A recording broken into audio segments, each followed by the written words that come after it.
What's going on, guys? It's Danny with Gear Candy, and today we're going to talk about the Nvidia Shield TV. Just recently got re-released. This thing came out last year. They've got a new version of it this year. They've made some changes to it, so we're going to talk about it right now.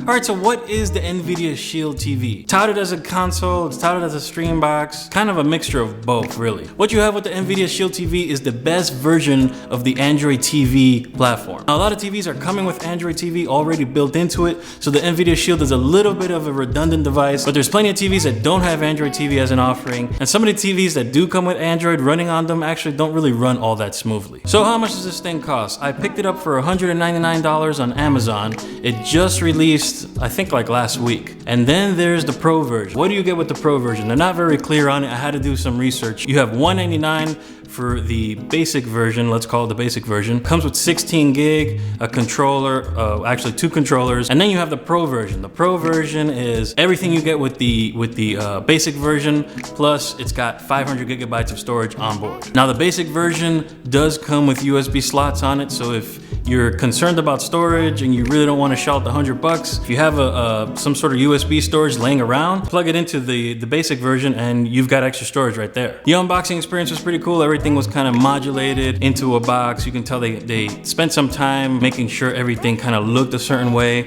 It looks real neat. There's a white styrofoam that holds everything together. I appreciate unboxings, guys. There's some companies that just don't put enough energy into that. I think Apple sort of has set the bar pretty high when it comes to unboxing, so I can appreciate the amount of effort they put into this one. The biggest difference between this year's model and last year's model is gonna be the controller. We now have a new controller, all new design. It's got this nice little diamond finish on it, so the grip feels a little bit better. It feels a little bit lighter too. Got an IR blaster built into it, as well as an always-on mic, and now there's rumble feature. 4K is still a primary focus for the Nvidia Shield TV. Now they're touting HDR as well as 4K content. There's also a lot of games are available for streaming in 4K content. If you don't have a 4K TV, the Nvidia Shield might be a bit overkill. If you do have a 4K TV and it doesn't have Android built into it, I would highly recommend the Nvidia Shield for this purpose. We've also got 2 USB 3.0 ports for expandable storage. A lot of the games that you can download onto the Nvidia Shield take up a lot of space, so you're definitely at some point gonna have to expand the storage, so it's nice that they included that. It's also running Android 7.0.1. It runs extremely smooth on the Tegra 1 processor that comes with the Nvidia Shield TV,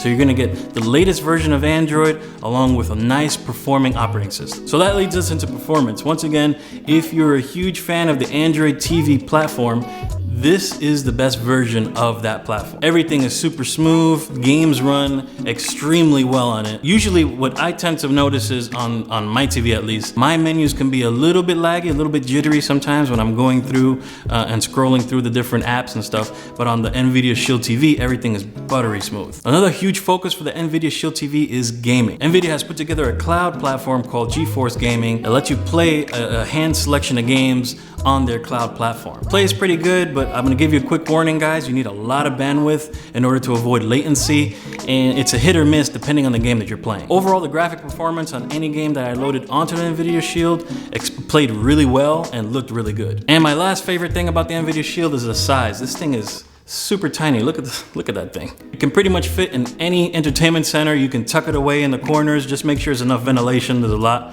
going on in this little box, so you don't want to overheat it, and you certainly don't want to put it on top of something that gets really hot. One of the biggest cons with Nvidia Shield TV is that the hardware itself, aside from the controller, is the exact same thing as last year. If you're gonna re-release a product, make sure you upgrade the hardware, especially if you're charging the same amount of money. Simply upgrading the controller is not enough to call it a new product. To Nvidia's defense, they're not calling this a Gen 2 Nvidia Shield TV, so they get a little bit of pass there, but still, it's being re-released, it's being showcased in CES, so most people are thinking this is another version of the Nvidia Shield. Now, the basic version of the Nvidia Shield TV only comes with 16 gigabyte of onboard storage. Some of the games that you can install in the Nvidia Shield are upwards of a gig, maybe 2-3 gigs. You run out of storage really fast on this device. Now, it's nice that they included 2 USB 3.0 ports so that you can expand that storage, but 16 gigabytes this day and age, it's $200. It's not a cheap device. It should at least be 64 gigs, maybe even 128 gigs. Now, with the Nvidia Shield being primarily focused on gaming, I wasn't exactly impressed